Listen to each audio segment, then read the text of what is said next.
Il-ħamis filgħodu fuq il-programm TVAM, il-Whip Parlamentari Nazzjonalista David Agius qal li l-fatt li Franco De Bono tul is-seduta parlamentari tal-erba' filgħaxija poġġa fix-xifer u mhux fil-post tiegħu tas-soltu wara l-Prim Ministru ma jfisser xejn. Li għax qalu isma' Franco De Bono marqat fil-ġemp u ħaġa mhix l-ewwel darba li aħna nibdu l-postijiet tagħna. Il-Whip Parlamentari Nazzjonalista iddikjara wkoll li skont huwa Franco De Bono għadu parti mill-Grupp Parlamentari Nazzjonalista. Sal-lum Franco De Bono għadu parti mill-Grupp Parlamentari Nazzjonalista. Madana kollu ftit tassijat wara waqt żjara f'Ħal Qormi, il-Prim Ministru Lorenz Gunzi ddikjara li huwa għadu marbut mad-deċiżjoni tal-Grupp Parlamentari Nazzjonalista li Franco De Bono għandu jirriżenja mill-Parlament. Id-dikjarazzjoni ta' David Agius li Franco De Bono għadu parti mill-Grupp Parlamentari Nazzjonalista saret minkejja l-iżviluppi li seħħew fl-aħħar jiem juru mod ieħor. Dak li jgħid David Agius jistonna mal-fatt li l-Grupp Parlamentari Nazzjonalista fl-10 ta' Jannar fi stqarrija ikkundanna lil Franco De Bono talbu jirriżenja u anki akkużah bit-tradiment. Id-dikjerazzjoni ta' Agius li De Bono għadu parti mill-Grupp Parlamentari Nazzjonalista tistonna wkoll mal-fatt li Franco De Bono nnifsu f'intervista ma' One News kien iddikjara li huwa m'għadux jagħmel parti minn dan il-grupp parlamentari. M'iniex se nattendi għal ta' grupp parlamentari. Jiena kont diġà xi xhur ilu xi ġimgħat ilu tajt ir-reżenja tiegħi mill-partit għax jiena ma naqbilx mal-mod kif mixi l-affarijiet. Tant li Franco De Bono ma attendix għall-aħħar żewġ laqgħat tal-Grupp Parlamentari Nazzjonalista. Jissoktaw l-attakki minn esponenti tal-Partit Nazzjonalista kontra Franco De Bono. Waqt programm fuq Net Television il-Ministru George Policino iddikjara li l-Gvern issa lest jitkellem ma' De Bono dwar l-idejat tiegħu iżda jagħmel dan biss b'kundizzjoni ċara. Aħna nistennew mill-kollega Franco De Bono illi jagħmel dikjarazzjoni ċara li hu lest ikompli jiddiskuti it-temi kollha li vessa u tkellem fuqhom fil-pubbliku. M'għandna l-ebda diffikultà. Imma irid jirrinunzja illi jagħmel dikjarazzjonijiet illi hu lest jivvota kontra il-gvern fil-maġġoranza tiegħu. Policino akkuża lil De Bono li qed ipoġġi l-interessi personali qabel kollox. Hawnhekk fejn u l-appell tiegħi lil Franco De Bono jinfatam mill-interessi ta' xi jixtiequ għal ħajja politika tiegħu. Għal dak li xandu jirbaħ il-partit u il-pajjiż.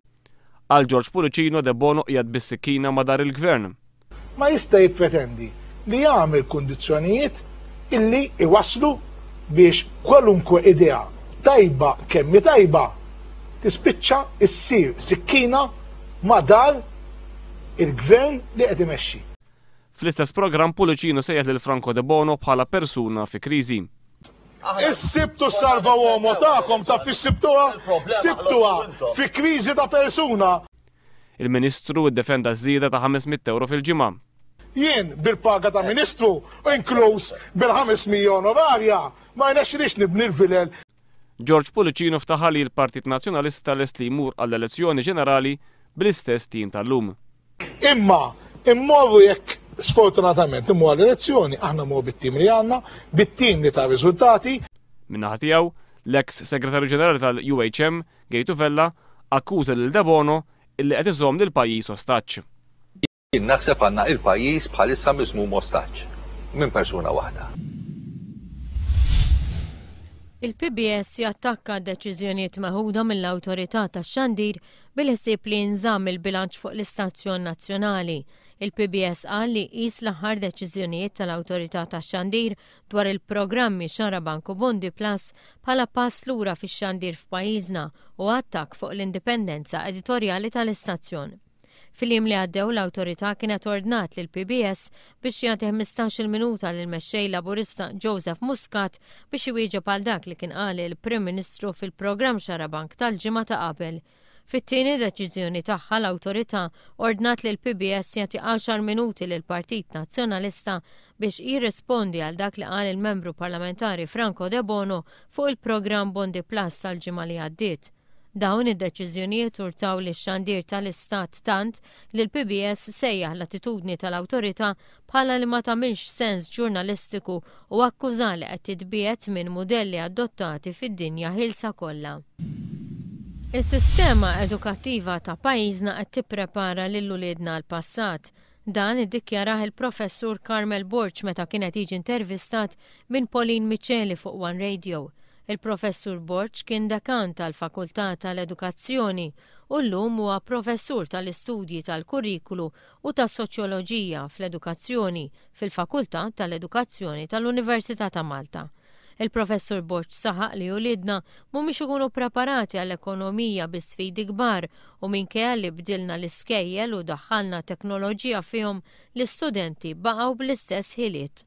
Borch qal li minkejja li huwa professur tal-istudji tal-kurrikulu huwa ma kienx involut fit-tfassil tal-istess kurrikulu. Il-Partit Laburista permezz tal-kelim ewlieni Laburista Turiżmu Gavin Gulija jinnota b'sodisfazzjon li fil-ftehim li għadu kif ġie ffirmat bejn l-Air Malta u l-Union tal-Cabin Crew fl-aħħar ġie aċċettat bil-miktub li l-ilsim Malti jibqa' rekwiżit ta' reklutaġġ ta' impjegati membri tal-ekwipaġġ. Dan wara li f'Diċembru li għadda il-Gvern u l-Air Malta qabdu iddeċidew li jneħħu l-ilsim Malti bħala rekwiżit ta' reklutaġġ ta' membri tal-ekwipaġġ ġodda. Kien biss wara li l-mexxej Laburista Joseph Muscat żvela din id-deċiżjoni u wara li kritika dan l-aġir li l-Gvern u l-Air Malta kienu ddikjaraw li kellhom jirrevedu id-deċiżjoni tagħhom. Gavin Gulija qal li l-Partit Laburista huwa kommess li jiddefendi x-xogħol tal-Maltin u l-Awċin.